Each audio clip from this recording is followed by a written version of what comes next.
अगर आप भी किसी भी कॉम्पिटेटिव एग्जाम की तैयारी कर रहे हो, चाहे वो 10th या 12th हो, सीबीएसई हो, या फिर कॉम्पिटेटिव एग्जाम नीट हो, यूपीएससी, एसएससी हो, सबसे मेन चीज़ होती है इनको क्लियर करने के लिए, एग्जाम्स को क्लियर करने के लिए पढ़ाई में मन लगना ज़रूरी होना चाहिए। पढ़ाई हम करते हैं, 2 घंटे कर ली, 3 घंटे कर ली, लेकिन पढ़ाई मन नहीं लग रहा और हम पढ़ाई कर रहे हैं तो उसका कोई मतलब नहीं होता, हमको कुछ याद नहीं होता। क्योंकि अगर मन लगेगा, मन लगाकर हम पढ़ाई करेंगे तभी हमें याद होगा। और हम वैसे ही 2 घंटे बुक लेकर बैठे हैं किसी को दिखाने के लिए कि हम 2 घंटे पढ़ाई कर रहे हैं, लेकिन उससे कोई फ़ायदा होने वाला नहीं है। क्योंकि हम जो पढ़ रहे हैं हमें समझ में नहीं आ रहा है, दिमाग से ऊपर से जा रहा है। तो हम 2 घंटे के 8 घंटे ही बुक लेकर बैठे रहे तो हमें कुछ भी याद नहीं होगा, 2 शब्द भी याद नहीं होंगे, क्योंकि हमें समझ में ही नहीं आ रहा है, हमारा दिमाग ही नहीं काम कर रहा, दिमाग बोल ही नहीं रहा है कुछ याद करने का, कुछ पढ़ने का, कुछ समझने का, ये काम ही नहीं कर रहा, तो हम याद कैसे कर पाएंगे। तो सबसे पहले, जब भी आप पढ़ाई करो तो आज मैं आपको जो पॉइंट बताने वाला हूँ इन्हें फॉलो जरूर करिएगा, तब आप अपने जो मन है पढ़ाई में लगा पाओगे और अच्छे से पढ़ाई कर पाओगे। नंबर एक, शुरुआत में सरल सब्जेक्ट का चयन करके पढ़ाई करें। कई बार क्या होता है, हम हमारा जो मन होता है वो कठिन चीज़ों को नहीं समझ पाता, कठिन शब्दों को नहीं समझ पाता, कठिन सब्जेक्ट जैसे मैथ होता है वो हमारे दिमाग से ऊपर से जाता है, शुरुआत से ही ऊपर से गया है। और अगर हम उसको पढ़ लें 5 मिनट में ही दिमाग पारा गर्म हो जाता है दिमाग का। तो ऐसे में आपको जो शुरुआत में, यानी हिंदी हमें अच्छी लगती है, हिंदी को पढ़िएगा, संस्कृत अच्छी लगती है, संस्कृत को पढ़ सकते हैं, साइंस अच्छी लगती है, साइंस को पढ़ सकते हो, सोशल साइंस अच्छी लगती है उसको पढ़ सकते हो, ऐसे ही करंट अफेयर अच्छा लगता है तो उसको पढ़ सकते हो, रीजनिंग अच्छी लगती है तो उसको पढ़ सकते हो। अगर आपको मैथ के सवाल समझ नहीं आता तो उनको लास्ट में टाइम दीजिएगा, जब आपका मन पढ़ाई में लग जाता है ना, उसके बाद में आपका मन धीरे धीरे डेवलप होने लगता है और आप उस चीज़ को, जो कठिन चीज़ है उसको भी आसानी से समझ पाते हो। तो इसलिए शुरुआत में, हमेशा शुरुआत जब आप करो पढ़ाई की, तो पहले आसान सब्जेक्ट से करो ताकि आपका मन लगे पढ़ाई में, आपको मन लगाना है और मन लग गया तो आप अच्छे से पढ़ाई कर पाओगे। नंबर दो, शांत माहौल में बैठकर पढ़ाई करें। कई बार क्या होता है, बहुत ज़्यादा नॉइज होता है, बहुत ज़्यादा लोग बातचीत कर रहे होते हैं, एक पे एक गाली दे रहे होते हैं, कुछ कर रहे होते हैं, वो उस चक्कर में हम भी पढ़ाई नहीं कर पाते, हमारा भी मन भटकता रहता है। 10-20 लोग बैठे हैं एक कमरे में और वो बातचीत कर रहे हैं, वो मोबाइल चला रहे हैं, रील्स देख रहे हैं, रील्स स्क्रॉल कर रहे हैं, रील्स सेंड कर रहे हैं एक दूसरे के पास में, हम बैठ कर भी पढ़ाई कर रहे हैं। अब आप सोचिएगा आप कैसे मन लगेगा पढ़ाई में, नहीं लगेगा ना।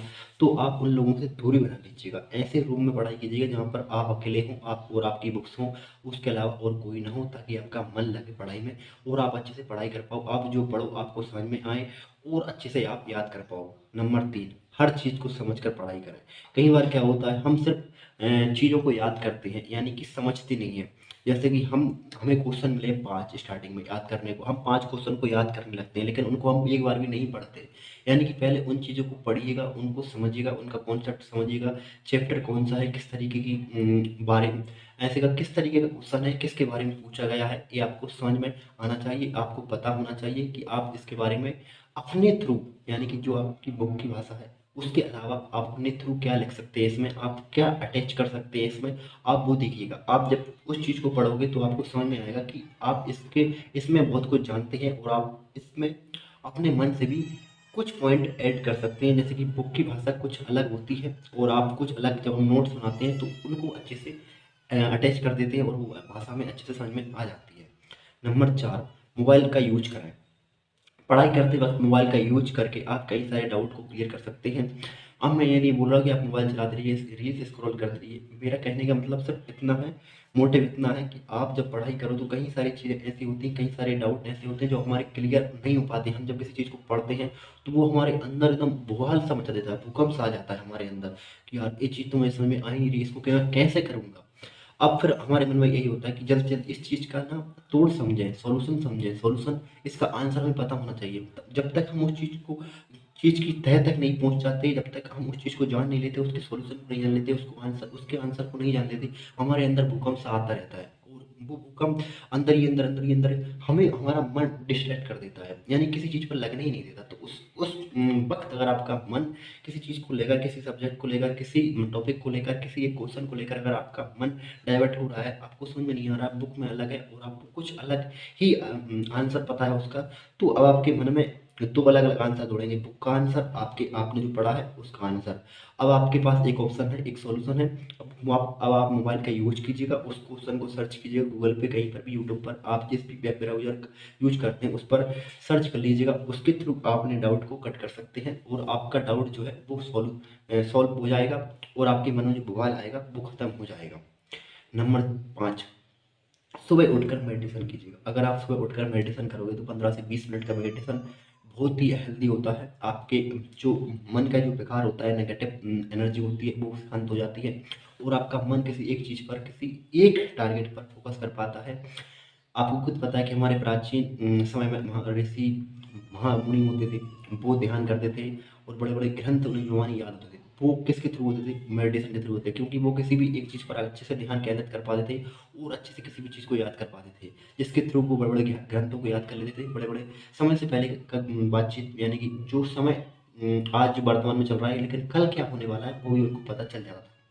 तो वो मेडिटेशन करते थे और ध्यान करते थे, भगवान की पूजा आराधना करते थे। तो आपको भी कम से कम भगवान के साथ में आधे घंटा मंदिर जाइएगा। वहाँ पर जो एनर्जी होती है वो अलग ही होती है, वहाँ पर बिताइएगा, आपका मन शांत होगा। कई बार क्या होता है, हम ज़्यादा ही सोचते रहते हैं और ज़्यादा सोचने के चक्कर में पढ़ाई में मन नहीं लग पाता कि यार मैं जो पढ़ाई कर रहा हूँ उससे होगा क्या, कुछ नहीं हो पाएगा, अगर नहीं हो पाएगा तो मेरा समय खराब हो जाएगा और मैं इतनी मेरी एज हो गई है, अब अगर मैं नौकरी की तैयारी नहीं करूँगा, अगर मुझे नौकरी नहीं मिली तो मैं कितना पीछे रह जाऊँगा, बाकी के लोग सब सेटल हो चुके हैं, मैं नहीं हुआ। तो ये सारी चिंताएँ जो होती हैं हमारे दिमाग पर हावी हो जाती हैं और अगर हम जब पढ़ते हैं ना और ज़्यादा हावी होती हैं और ख़ासकर उस वक़्त जब हम अकेले होते हैं, उस वक़्त न जाने क्या-क्या विचार हमारे मन में आते हैं। तो आप कम से कम 30 से 35 मिनट का समय प्रकृति में बिताइएगा और घूमिएगा, वहाँ पर प्रकृति के लुत्फ़ उठाइएगा, उसकी सुंदरता का। सुबह उठकर थोड़ा आप हो सके तो दौड़िएगा, आपके अंदर जो एनर्जी है, हमारे ब्रेन को ऑक्सीजन मिलती है दौड़ने से, तो हमारा दिमाग जो है दिमाग फ्रेश हो जाता है, यानी कि ब्रेन अच्छे से काम करने लगता है। और जब हम भगवान के दर में जाते हैं, यानी कि मंदिर में जाते हैं, भगवान के दर में अगर हम जब जाते हैं तो हमारे मन में कई सारे डाउट होते हैं, वहाँ पर एक अलग ही एनर्जी होती है। जब हम उनके दरबार में जाते हैं ना, उस दर पर हम बैठते हैं भगवान के, तो हम अलग ही, मतलब कुछ अलग ही लेवल पर पहुंच जाते हैं, यानी कि हमारी कई सारी चिंताएं मायने कर समाप्त हो जाती हैं। तो भगवान की पूजा आराधना जरूर कीजिएगा, मंदिर जरूर जाइएगा, क्योंकि वहाँ पर हमारा मन शांत होता है और मन शांत होगा तो आपके कई सारे नकारात्मक जो विचार आ रहे हैं वो शांत होंगे और आप अच्छे से पढ़ाई कर पाओगे। दोस्तों, आज की वीडियो कैसी लगी कमेंट में जरूर बताइएगा और वीडियो को लाइक, चैनल को सब्सक्राइब करना और वीडियो को अपने दोस्तों के साथ शेयर करना बिल्कुल ही मत भूलिएगा। मिलते हैं नेक्स्ट वीडियो में, तब तक के लिए जय श्री कृष्ण।